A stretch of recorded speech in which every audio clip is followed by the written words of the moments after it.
Shalom, amados! Continuamos com a leitura do livro Jesus, aquele que cura, de E.W. Kenyon. Agora, parte 4. Capítulo 6. Estes sinais. Logo que um homem crê, os seguintes sinais devem acompanhá-lo. Em meu nome expulsarão demônios, falarão novas línguas, pegarão nas serpentes, e se beberem alguma coisa mortífera, não lhes fará dano algum. E imporão as mãos sobre os enfermos e os curarão. A palavra crente significa alguém que crê. Deus planejou que, tão logo um homem tenha nascido de novo, ele faça propaganda da nova criação, curando as pessoas doentes na presença de um mundo não salvo. O ministério todo de Jesus foi um combate com as forças demoníacas. O mesmo é verdade no caso da igreja.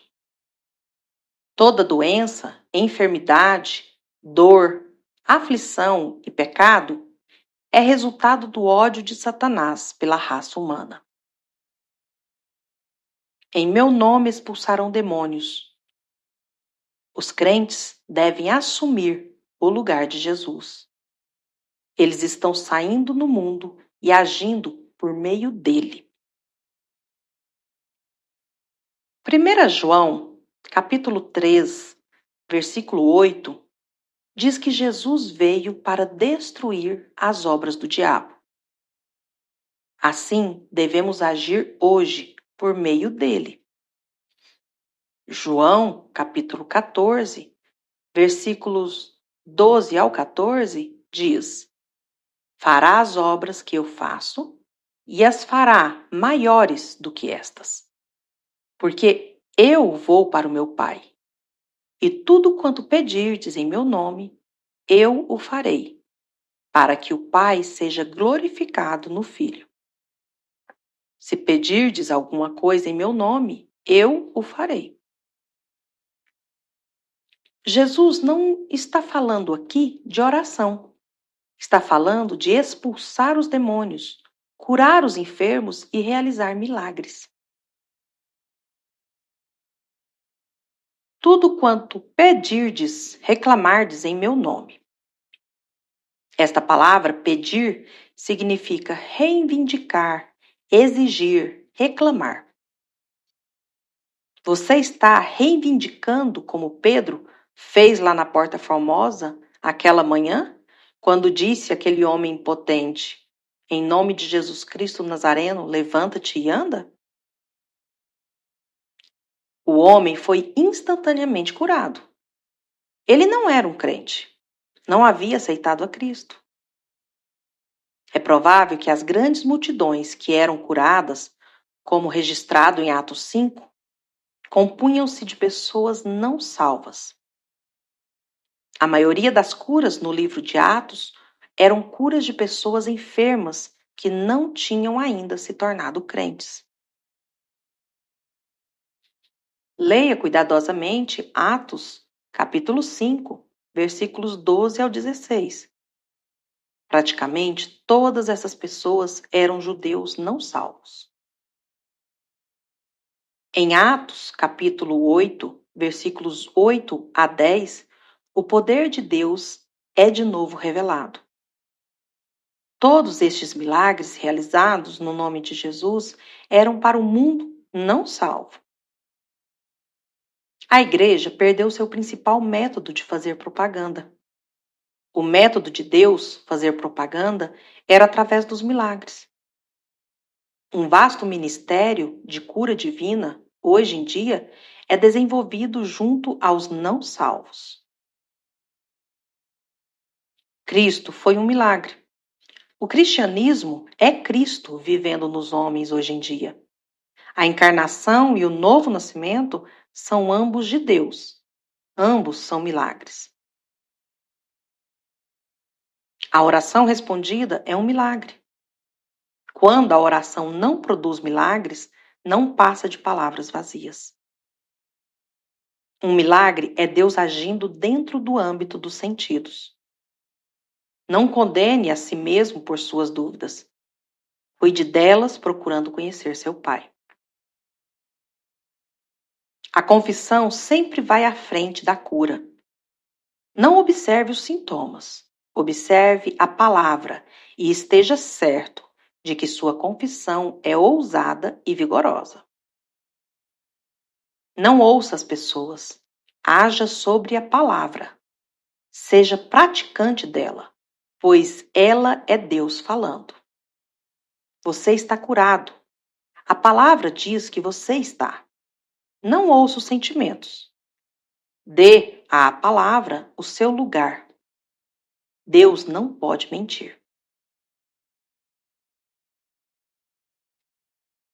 Capítulo 7.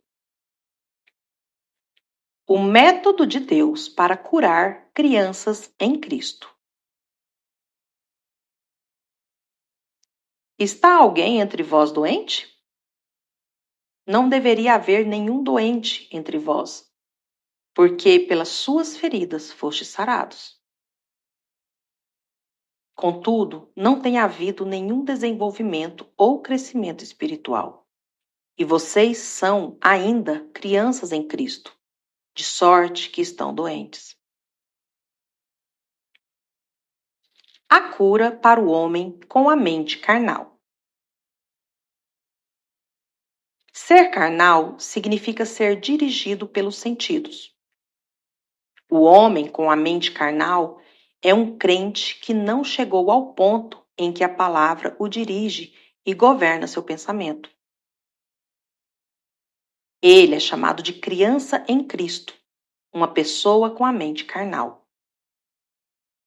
Ele é governado pela carne, por aquilo que vê com seus olhos, pelo que sente, ouve, escuta, saboreia e cheira. Ele é um filho de Deus, porém dirigido pelo corpo e governado pelos sentidos. É uma criança em Cristo. 1 Coríntios, capítulo 3, versículos 1 ao 3, diz: E eu, irmãos, não vos pude falar como a espirituais, isto é, a homens cujos espíritos conseguiram dominar sobre seus pensamentos. Seu espírito é recriado, mas a mente não renovada ainda governa o seu espírito. Não posso falar a vocês como a homens cujas mentes estão subordinadas à palavra de Deus. As mentes deles não foram renovadas. Eles ainda eram crianças. Hebreus, capítulo 5, versículos 11 ao 14. Do qual muito temos que dizer, de difícil interpretação, porquanto vos fizestes negligentes para ouvir.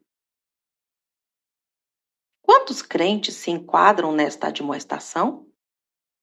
Eles não podem entender a palavra, porque qualquer que ainda se alimenta de leite não está experimentado na palavra da justiça, porque é menino.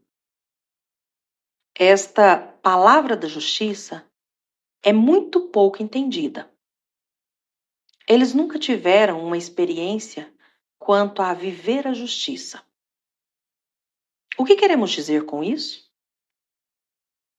Justiça quer dizer a capacidade de estar na presença do Pai ou dos demônios, da enfermidade ou da doença, sem nenhum sentimento de inferioridade, condenação ou consciência de pecado. Aqueles que vivem a justiça ou que sabem pela palavra que são a justiça de Deus em Cristo, são dominadores absolutos sobre as circunstâncias, demônios e doença. 2 Coríntios, capítulo 5, versículo 21, diz: Aquele que não conheceu pecado, Deus o fez pecado por nós, para que nele fôssemos feitos justiça de Deus.